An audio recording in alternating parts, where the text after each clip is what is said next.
नमस्कार, आप देख रहे हैं कैपिटल टीवी। मैं हूं आपके साथ कांची बंसल। बंगाल में हिंसा की पोल खुलने और टीएमसी पर आरोप लगने के बाद ममता बनर्जी बुरी तरह से बौखलाई हुई है। ममता की यह बौखलाहट उस वक्त और बढ़ गई जब राज्यपाल धनखड़ ने हिंसा पर उन्हें लिखी चिट्ठी को सार्वजनिक कर दिया, जिससे ममता गैंग की हिंसा फैलाने पर पूरी पोल खुल गई। आखिर क्या है पूरा मामला, इस रिपोर्ट में देखिए। पश्चिम बंगाल के राज्यपाल जगदीप धनखड़ की ममता को लिखी एक चिट्ठी सूबे की राजनीति में नई हलचल पैदा कर गई। पहले से ही एक दूसरे के जानी दुश्मन बनी बीजेपी और टीएमसी के बीच इस चिट्ठी ने और खटास पैदा कर दी है, क्योंकि राज्यपाल की सार्वजनिक की गई इस चिट्ठी में ममता और उनकी गैंग की पोल खुल गई है। इस चिट्ठी ने बंगाल में ममता के गुर्गों ने कैसे हिंसा फैलाई और कैसे हिंदुओं पर अत्याचार किया, महिलाओं के साथ बुरा व्यवहार किया, हर एक दास्तां बयां की गई है। इसलिए ममता गैंग इस चिट्ठी के वायरल होने से बुरी तरह बौखला गई और राज्यपाल की चिट्ठी को ही झूठा करार दे दिया। आखिर राज्यपाल की इस चिट्ठी में क्या कुछ लिखा हुआ है, तो वो भी बताते हैं। राज्यपाल ने अपनी चिट्ठी में लिखा कि चुनाव के बाद प्रतिशोधात्मक रक्तपात, मानवाधिकारों का हनन, महिलाओं की गरिमा पर हमला, संपत्ति का नुकसान, राजनीतिक विरोधियों की पीड़ाओं पर आपकी लगातार चुप्पी और निष्क्रियता को लेकर मैं विवश हूँ। दरअसल ये चिट्ठी राज्यपाल ने दिल्ली रवाना होने से पहले सार्वजनिक की।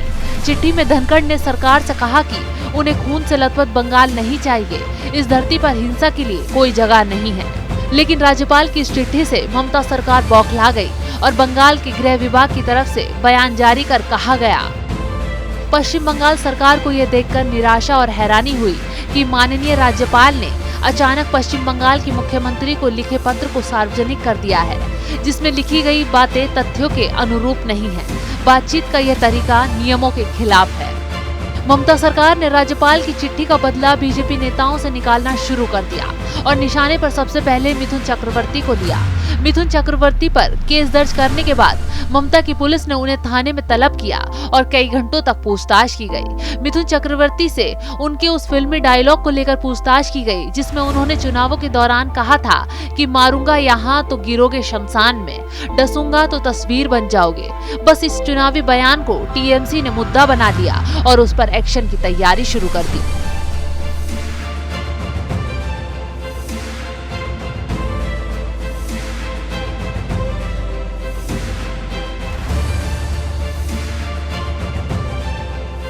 राज्यपाल धनखड़ के चिट्ठी वायरल करने पर ममता गैंग बुरी तरह से दिल मिला गई है। अब ममता गैंग ने बदले की भावना से बीजेपी नेताओं को निशाना बनाना शुरू कर दिया है। सबसे पहले टीएमसी ने मिथुन चक्रवर्ती पर केस दर्ज किया और फिर बाद में उनके फिल्मी डायलॉग की वजह से उन्हें थाने में पहुंचा दिया। अभी के लिए बस इतना ही। आप देखते रहिए कैपिटल टीवी। नमस्कार।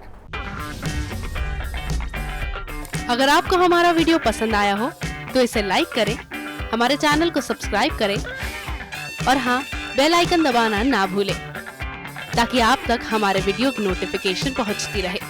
आप अपना सुझाव हमें कमेंट बॉक्स में दे सकते हैं। हमारे साथ जुड़ने के लिए शुक्रिया।